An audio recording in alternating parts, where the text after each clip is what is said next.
Hello नमस्कार जय श्री राम। मुझे आशा और उम्मीद आप बेहतरीन शानदार ज़बरदस्त होंगे। आज हम जिस विषय पर बात करने वाले हैं आपकी भाग्य किस्मत और प्रारब्ध क्या है। ये सब एक ही शब्दों के अनेक नाम हैं जो अलग अलग नामों से जाने जाते हैं।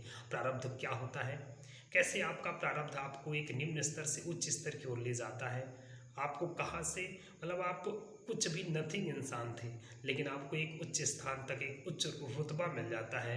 वो आपका प्रारब्ध ही है जो आपको दिलवा देता है। आपके ऐसे आसपास बहुत से ऐसे लोगों को आप जानते होंगे जिनके पास कुछ नहीं था लेकिन आज वो बहुत कुछ है। ऐसा क्या हो जाता है उनके साथ, ऐसा क्या ऐसी उनके साथ चीज़ें घटित हो जाती हैं जो उनको एक मंजिल की तरफ ले जाती है और एक रुतबा उनको प्रदान कर देती है। ऐसा क्या होता है, कभी आपने सोचा होगा कि एक गांव से निकला हुआ व्यक्ति एक बड़ा बिजनेसमैन बन जाता है, एक बड़ा क्रिकेटर बन जाता है, एक बड़ा फिल्म स्टार बन जाता है। ऐसा क्या होता है?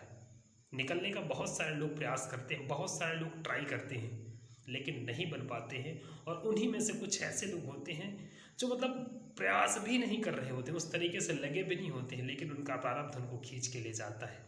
प्रारब्ध का यही खेल है, वो अपने आप रास्ते आपको दिखाता जाएगा, वो अपने आप मंजिल की ओर ले जाएगा क्योंकि आपके प्रारब्ध में लिखा हुआ है। यदि आपका बनना जो भी बनना लिखा हुआ होगा वो आप बन करके रहेंगे, उसको कोई नहीं रोक सकता है। यही प्रारब्ध का खेल है, यही आपके पूर्व जन्मों का खेल है।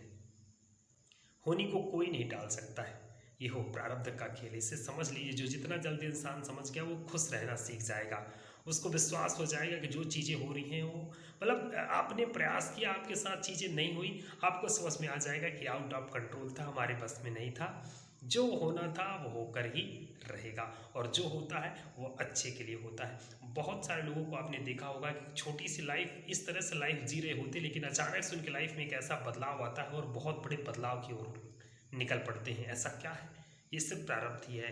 प्रारब्ध है जिसको हम आप कभी कभी किस्मत कह देते हैं, कभी कह देते हैं भाग्य, लक। ये सब वही चीज़ें हैं। अगर आपके पूर्व जन्मों के कर्म अच्छे हैं तो उसका परिणाम आज आपको मिल रहा है और वो व्यक्ति सफल बन जाता है। बहुत सारे ऐसे आप फिल्म स्टार को देखे होंगे, गाँव से निकल के आते हैं और एक बड़ा फिल्म स्टार बन जाते हैं। बहुत सारे लोग उनसे मल्टी टैलेंटेड होते हैं, ज़्यादा टैलेंट रखते हैं लेकिन वो सफल नहीं हो पाते। आपने बहुत सारे लोगों को ना, ऐसे अमीर लोगों को, ऐसे सक्सेसफुल लोग को देखा होगा ना, उन लोग का ज़्यादा दिमाग नहीं काम चलता। आप भी अपने आसपास ऐसे सफल लोग को देखा होगा कि मतलब कि उन लोगों का ज़्यादातर दिमाग उस तरह से नहीं जैसे आप लगाते हैं ना। बहुत सारे लोग ना अपने आप को आज के समय में होशियार कौन मानता है? होशियार उसको मानने लगते हैं जो लोगों को ज़्यादा उल्लू बना लेता है, बेवकूफ़ बना लेता है। नारियल दो लेने गया और तीन नारियल लेके आ गया तो लोग उसको ज़्यादा होशियार मानने लगते हैं लेकिन वो सही मायने में होशियार नहीं होता। हम आप उसी को होशियार समझते हैं जो अपने परिवार के भरण पोषण के लिए कुछ भी, चाहे जिस तरीके से भरण पोषण कर रहा है, चाहे सही हो या गलत हो, और गलत तरीके से भी लोगों को ज़्यादा उल्लू बना लेता है तो अपन उसको ज़्यादा होशियार मानने लगते हैं लेकिन वो सही मायने में गलत कर रहा होता है। इस तरह से जीवन जियोगे तो कष्ट तो मिलेगा। ये संचित कर्म आप जिस तरह से अपने कर्म बनाते जाओगे उसका आपको फल भुगतना ही पड़ेगा। और आज आपके साथ जो चीज़ें घटित हो रही हैं वो आपके प्रारब्ध के कारण ही चीज़ें चल रही हैं। प्रारब्ध ये है जो व्यक्ति को कहाँ से कहाँ लेके चला जाता है। एक बड़ा छोटा सा स्टार, बड़ा फिल्म स्टार, छोटा सा क्रिकेटर, बड़ा सा मतलब कहाँ का व्यक्ति, गांव से निकला हुआ व्यक्ति सोचो एक बड़ा सा क्रिकेटर बन जाता है। क्यों? बहुत सारे लोग ऐसे होते हैं ना, मल्टी टैलेंटेड, आप मानेंगे नहीं, ऐसे ऐसे लोग क्रिकेट खेल रहे होते हैं, ऐसे ऐसे लोग स्टार होते हैं, वो नहीं बन पाते लेकिन वो गांव से निकला हुआ व्यक्ति वो पहुंच जाता है क्योंकि उसके प्रारब्ध में लिखा था उसको बनना। बहुत सारे लोग, अब अभी बात कर लीजिए एपीजे अब्दुल कलाम। एपीजे अब्दुल कलाम का कहाँ एक गाँव में जन्म हुआ था, पेपर बेचा करते थे लेकिन उनको सोचो राष्ट्रपति बनना था तो बने। कहाँ उनको सीढ़ी लेके गई, कैसे मुकाम मिलते गए और उनका राष्ट्रपति बनना हुआ। आप लाल बहादुर शास्त्री जी का जीवन देखिए, कहाँ वो व्यक्ति नदी पार करके वो अपनी शिक्षा ग्रहण किया करते थे और उनको फिर प्रधानमंत्री बनना। मतलब अपने आप प्रारब्ध का खेल समझिए। प्रारब्ध क्या होता है, अपने आप वो मंजिल तक आपको ले जाएगा। आपको जो बनना होगा आपको उसी तरह से आप ना, जो बनना आपको प्रारब्ध बनाना चाहता है ना वही आप बन रहे हैं। आपको लग रहा होगा कि हम आप प्लानिंग अपने हिसाब से कर रहे हैं, आपके हिसाब से कुछ भी नहीं हो रहा। इसको जितना जल्दी आप समझ लीजिए उतना जल्दी उतना ही अच्छा आपके लिए होगा। बिल्कुल समझ लीजिए, ये बिल्कुल कंफर्म है। आपका जो प्रारब्ध में आपके जो लिखा होगा वही आप बन रहे हैं। आपको लग रहा होगा कि हम एफर्ट लगा रहे हैं, हम ये करना चाहते हैं, अपन प्लानिंग कर लेते हैं कि हमें ये करना है, वो आपके हिसाब से कुछ नहीं हो रहा है, वो आपके प्रारब्ध के हिसाब से हो रहा है। आपने जैसे कर्म किए हैं उसी हिसाब से आपको आज फल भुगतना पड़ रहा है, वही चीज़ें आपके साथ चल रही हैं। सब कुछ पहले से तय है, बहुत लोग को लगने लगता है कि जब सब कुछ पहले से तय है तो कर्म क्यों करें। तो पिछली वीडियो में वो सारी चीज़ें बताया हूँ। आज के वीडियो का ये टॉपिक नहीं है। आज का वीडियो है कि प्रारब्ध कैसे आपको कहाँ से कहाँ ले जाता है। ये प्रारब्ध ही है, अच्छे कर्मों का फल ही है जो आपको एक निम्न स्तर से उच्च स्तर की ओर ले जाता है। एक छोटे से घर से निकला हुआ व्यक्ति एक बड़ा फिल्म स्टार, बड़ा सुपरस्टार बन जाता है। ये प्रारब्ध ही है, इसको समझ लीजिए जितना जल्दी। और जो चीज़ें आपके साथ आप लाइफ में अभी भी जहाँ भी हो, संतुष्ट रहना सीख लीजिए। असंतोष मत व्यक्त करिए, मतलब परेशान नहीं रहना है। ये नहीं शिकायत ज़िंदगी से करने ले जाते कि ज़िंदगी तूने मुझे क्या दिया। अरे ज़िंदगी ने जो आपको दिया ना, जैसे हम आप भगवान को कोसने लग जाते हैं कि हे ईश्वर, आपने मुझे एक ऐसा जीवन दे दिया, मुझे परेशान कर दिया। लोग आज जो अन्यायी हैं वो लगातार आगे बढ़ते जा रहे हैं, हम इतने अच्छे तरीके से चलते हैं, हम क्यों पीछे हैं, हमारे साथ ऐसा क्यों हो रहा है। ईश्वर किसी के साथ गलत नहीं करता है। आपके जो पुण्य कर्म, पिछले कर्म रहे होंगे, उन्हीं कर्मों के आधार पर आज आप फल भुगत रहे हैं। वही चीज़ें आज आपको मिल रही है। ईश्वर कुछ भी, किसी का ईश्वर अनभला नहीं करता।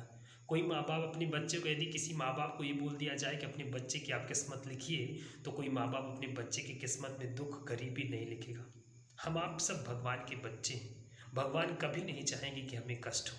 ये समझने का प्रयास कीजिए। ईश्वर से शिकायत नहीं करिए। जो चीज़ें आपके साथ आज घटित हो रही हैं वो आपके पूर्व जन्मों के कर्मों का फल है। और आप जो आज कर रहे हैं, आज भी आप यहाँ आकर के, कभी कभी ना लोग यहाँ भी आकर के उस तरह से अपना लेते हैं, चीज़ें गलत किए जा रहे, गलत किए जा रहे हैं। उनको उस चीज़ का एहसास भी नहीं होता कि इसका भी फल आपको भुगतना पड़ेगा। फिर जब अंत समय आता है, जब चीज़ें उनके साथ गलत हो जाती थी, ईश्वर को कोसना स्टार्ट कर देते हैं। समझने का प्रयास कीजिए, सब आपने किया। आपके साथ जो चीज़ें हो रही हैं उसके जिम्मेदार आप स्वयं हैं।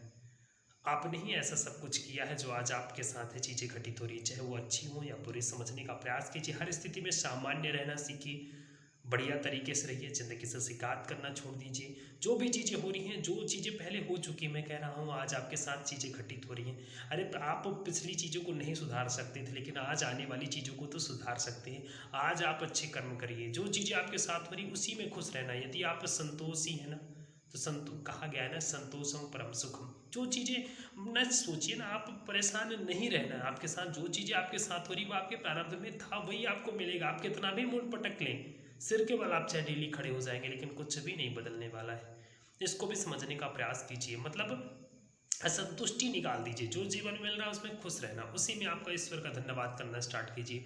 उसी के लिए ईश्वर का धन्यवाद स्टार्ट कर दीजिए कि हे ईश्वर, आपका धन्यवाद, मुझे आप ये चीज़ें दे रहे हैं। अपने आप खुश रहना स्टार्ट हो जाएगी। जब आप खुश रहना हो जाएंगे ना, तो मायने रखती है खुशी। यदि आप खुश हैं तो दुनिया के आप सबसे सुखी इंसान हैं। उस चीज़ को समझना स्टार्ट कर दीजिए। जो चीज़ें आपके पास है, जहाँ भी आप हैं वहाँ पे आप खुश रहना है। आपको अच्छा सा जीवन व्यतीत करना है, शिकायत नहीं करनी है ज़िंदगी से, है ना। तो इस चीज़ें से, इस तरीके से जीवन को समझ के चलिए। अच्छे तरीके से, शानदार तरीके से जीवन जीतिए, अच्छे कर्म करते रहिए और आगे बढ़िए, सफलताएं प्राप्त करिए और लाइफ में आगे बढ़िए। दुखी नहीं रहना है, मस्त रहना है शानदार तरीके से। वीडियो यदि अच्छी लगी हो तो बढ़िया सा कमेंट करिएगा, प्यारा सा, और वीडियो को लाइक कर दीजिएगा और चैनल को भी सब्सक्राइब कर लीजिएगा। Thanks for watching this video. जय श्री राम।